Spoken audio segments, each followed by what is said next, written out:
If you've been taught to overcome objections, you are probably either given misinformation or complete garbage. Let me tell you something. We've done research at Easton University, and 67% of the time, when a prospect gives you an objection or complaint, it's neither. They're just not comfortable sharing with you what's really going on in their life.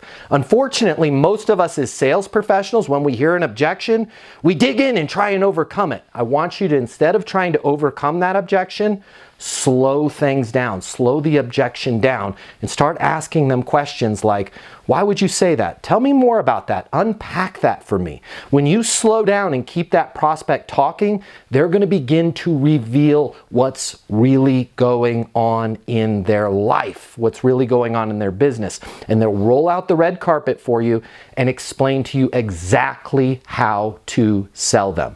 Don't just jump right in and try and overcome an objection. Slow it down and learn what's really going on. Follow for more tips on how to be successful in business and life.